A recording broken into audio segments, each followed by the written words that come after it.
Okay. And could you, you also mentioned in the beginning regarding self-defense situation, unarmored fighting system you teach as well. Could you expand on that, what you teach there?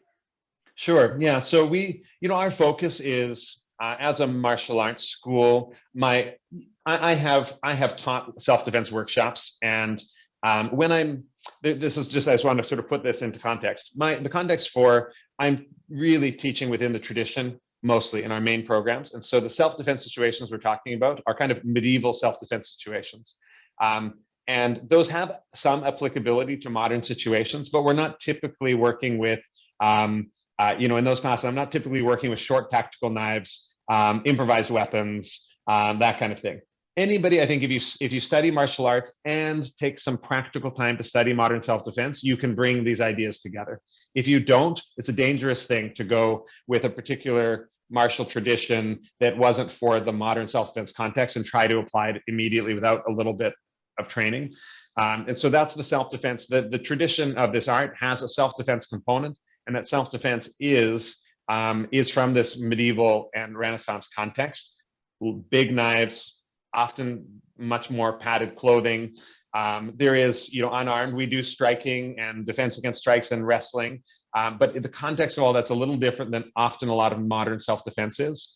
And we teach a lot of awareness skills and strategy and tactical skills, but again, they're more to the environments that we're training for, which are these either dueling, tournament, or battlefield type environments. So I just want to put that into context.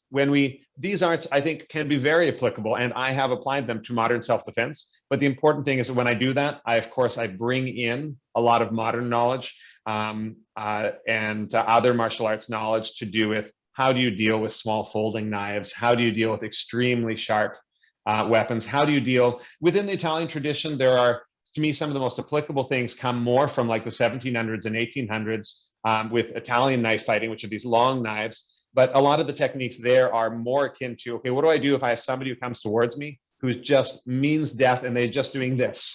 Often, I feel like martial artists, trained martial artists often succumb to stupid things done earnestly, more than because they spend most of their time dealing with intelligent things done judiciously.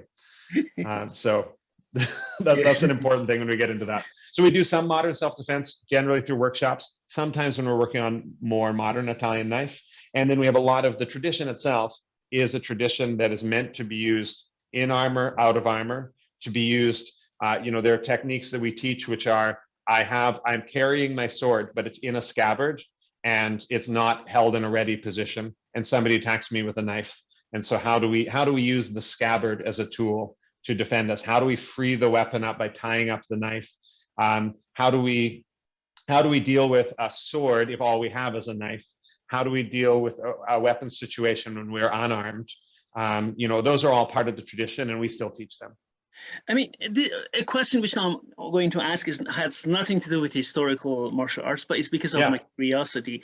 And again, you know that I was only once in your country when you kindly invited me. So for example, when I teach self-defense in Europe, let's say in Germany, it is always without firearms. But once I teach self-defense in the United States, there's always firearms included, right? So always, you need to have awareness of firearms, and you know how to shoot, how to do these type of things. Yeah. What is the situation in Canada? Is it like Europe or is it like more United States? It's more like Europe. Yeah. So, firearms violence is significantly lower in Canada. Now, interestingly enough, Canada has a very high ownership rate per capita of guns. But it has a very low gun violence rate. So it's a little bit more like how Switzerland also has a very high gun ownership rate, but a very low. And there's a registry system in Canada. There's just a little bit higher level of civic responsibility around gun ownership in Canada. And I think culturally there is not this same. There isn't the same sort of feeling that everybody should have a gun. Sort of feeling. There isn't a political and social component to it in the same way there is in the US. And honestly, Canadians often define themselves in contrast to Americans. And so I think the fact that the US is so gun oriented makes Canadians not want to be like Americans. And so that also creates a cultural push away from the same type of gun culture. But again, a lot of Canadian, I believe that the gun ownership in Canada is close to, if not possibly more than in the US. But that includes a lot of farmers with rifles that are locked up or used, in very specific contexts. There's certainly lots of hunters and things in Canada as well. But, even though I just drive a little bit south of me, I can find a lot of cities have a lot of shooting ranges. Whereas in Canada, I actually have to go a little ways outside of Vancouver to get to the first gun range that I could do some shooting at. So just not as strongly supported there. And that does also mean from a self-defense circumstance, it is, in Canada, I get asked those questions a lot less. In the US, in a self-defense training situation, absolutely. Everybody's first concern is, what do I do if they have a gun? In Canada, the first concern is, what do I do if they have a knife? Yes, like in Europe, here everyone talks about knives, right? Of course, that's true. Okay, thank you very much. And now we come to another point which is important, is about armor, because I know you have a very beautiful armor. And the problem of teaching armor, few people can afford an armor, right? Isn't the situation in Canada as well? I mean, this is the situation in Germany. Yeah, it's interesting. There are more Eastern European armoring places that are doing armor more cheaply from a Western monetary perspective. So you can get into armor in the under $10,000 range now more easily. Certainly, I remember when I was first looking at putting together armor, I couldn't put together anything really very decent for under $20,000. And so that's quite a prohibitive entry for a lot of people. But you can now, especially if you're willing to kind of get off the rack armor, you can, I think you could, even for a few $1,000s, you can put together one piece at a time. You can, get your chain shirt, and then you can get a breastplate, and then you can get your arm harness. You can kind of build up one piece at a time. And that's, most of my students who have acquired armor, they've done it that way. They haven't, paid an artisan to make a $25,000 suit for them. They have their first suit of armor is just put together piece by piece. And I typically recommend, if you want to get the feeling of being in armor so that you can start to understand the art, my recommendation typically is that I would start with probably with a chain hauberk, because you get some of the weight and feeling of it.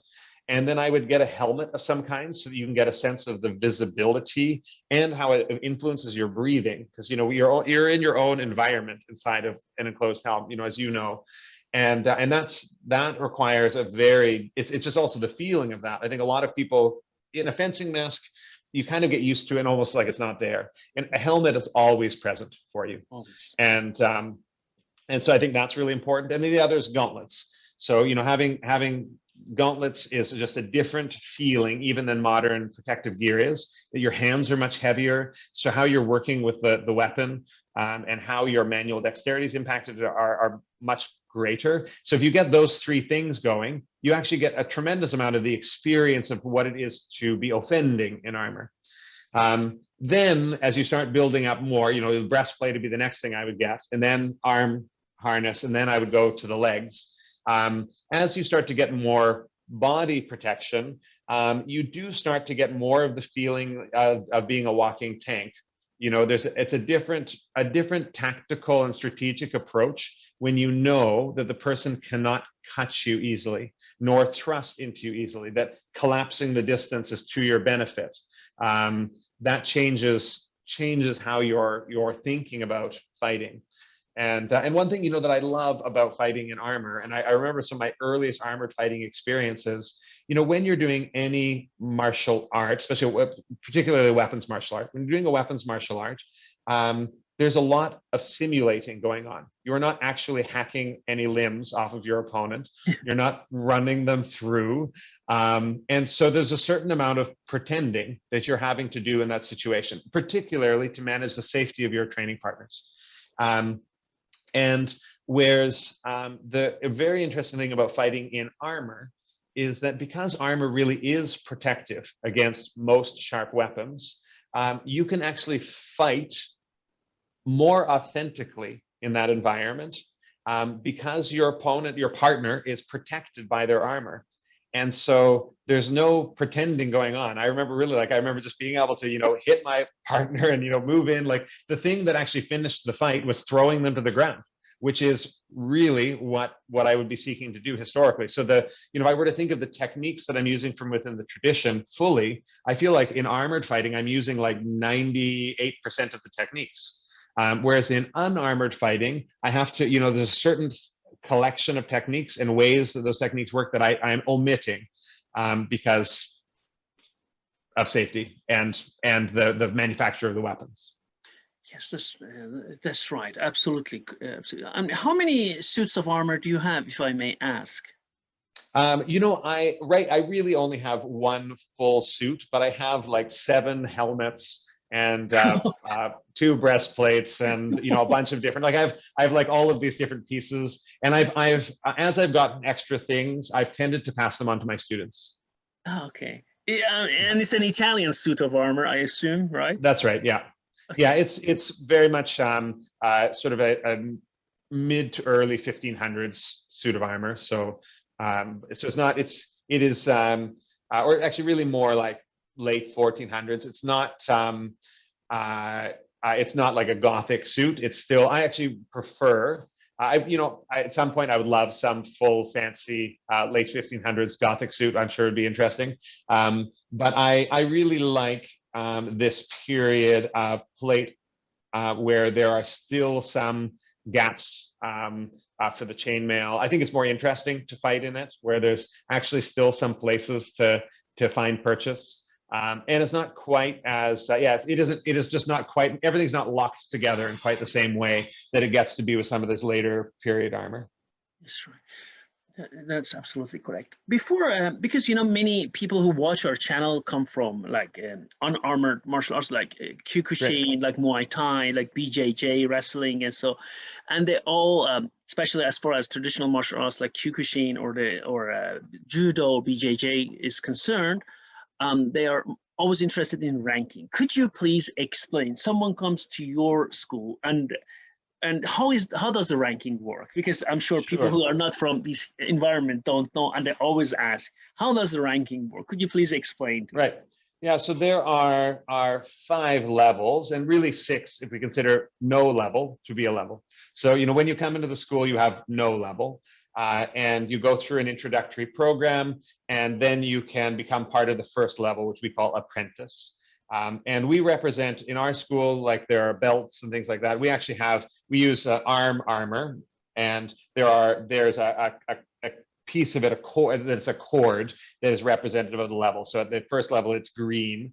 Then you become, and the names that we use are from the tradition that was used in both Italy as well as different areas of Europe. So apprentice, there's different names. Sometimes companion was the first level. The second level is scholar. So you can see this kind of noble and academic quality to the tradition, early scholar, in Italian scolare. There's free scholar is the next level. And so that signifies, like Eastern traditions, Western traditions did have this progression of what secrets of the school were opened to you. And so an apprentice got access to a minimal amount of knowledge. Typically, in our school, you study with 1 weapon and wrestling, and that was quite typical historically. Then you would become a scholar, and that shows that you're making a greater commitment to your study, and you get access to more of the teaching of the school. So in our school, you then expand to another weapon and deepening your understanding of the weapons and the wrestling techniques you've done before. So you would then be doing like rapier and side sword, spada di lato, but you would also be doing dagger in the wrestling with dagger at that point. Then you would also be using rapier with a dagger. Or in longsword, we start to teach you armored fighting, so the half swording techniques.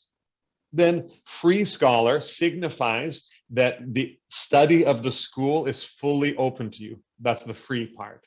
So scolare liberi, so your free scholars of the art are, they have access to all of the understandings of the school. And so in many ways, in our school, if I were to put it to the amount of knowledge covered in those 3 ranks, when I was doing Chinese martial arts, North American Chinese martial arts, the free scholar level was really like a first or second Dan level. So it's, people who are free scholar level have been studying for years and years, and they're very experienced and competent practitioners. Then there is the level after free scholar is provost. And so provost or provati is a level where you need to show a complete understanding of the system. So provosts are high level, they're instructors, there are senior instructors in the school, and they, to do the provost examination, so I'll give you a little sense as I catch up here. I'll come back. So provost is that, and then after that is master. So master is, a master needs to demonstrate that they're able to expand the art and challenge the art. So provost knows the complete art, and a master can expand and challenge the art. Now, an important thing to recognize within European traditions historically and now, master, it doesn't mean like, I don't like ninja master, it doesn't mean you can float on air and run up tree branches, or that you're undefeatable. But a master is someone who understands the complete art, is able to convey it with fidelity to others, is able to promote people along that path. And so also provost and master are not just martial levels, they're also teaching levels. So you can't become a provost or a master without the ability to communicate that art to others. You can become a free scholar without being able to communicate the art to others. And I like to think of a master in the tradition also more like a master's degree, meaning that think of a university master's degree, is that there's still a lot of learning to do once somebody achieves that level. It's not, within the European traditions, master wasn't an end of life level, it was like a midlife level. People became masters often at the beginning of doing their best work. So they became masters and then they started to publish, versus it being a graduation from at the end of that journey. So we've really tried to maintain that tradition, and we've worked with a lot of other schools that I think are a long way ahead in their curricular and pedagogical approach to the art and the art that they're teaching, to try to establish a very good level for a mutually agreed upon level. And then I think another way to understand these things is kind of in testing. When you test to go between apprentice and scholar, you're required first to demonstrate that you have a proficient, combatively applicable understanding of the foundational principles you learned when you first entered the school.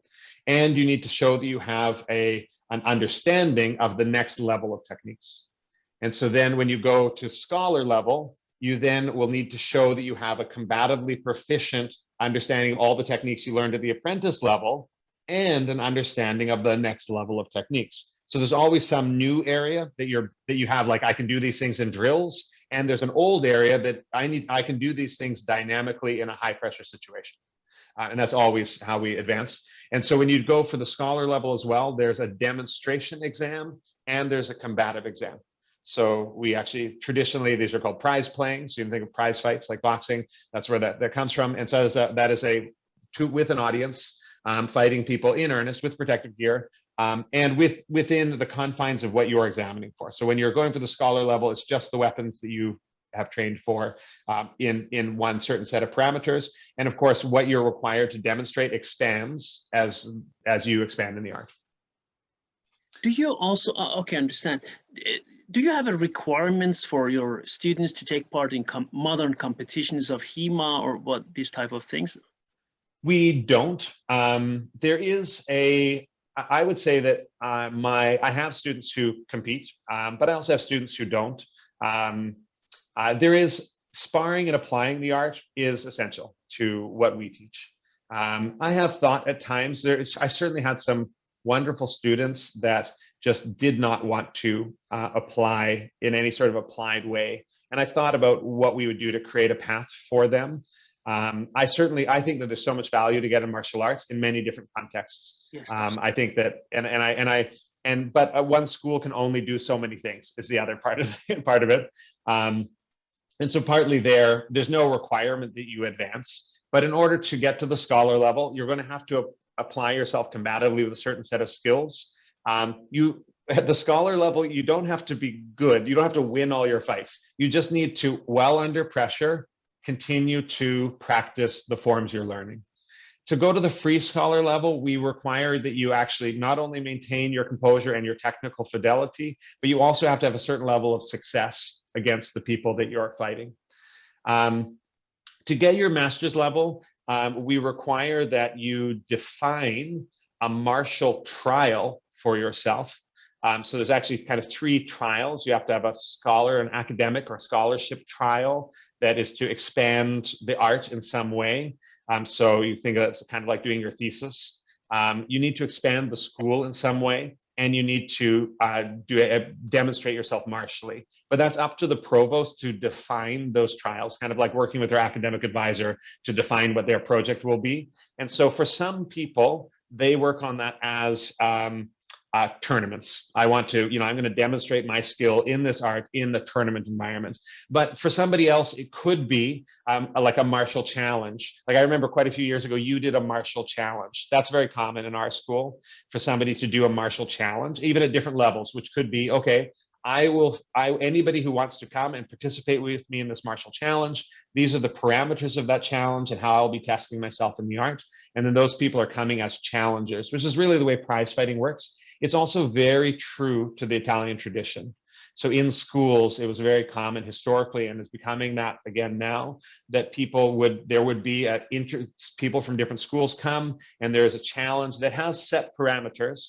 So they're appropriate to that student and their level and what they're seeking to achieve. But the goal is to put that person in a situation that has a social pressure as well as a martial pressure that makes it so that we really learn what they've internalized in their art and what they're still working on.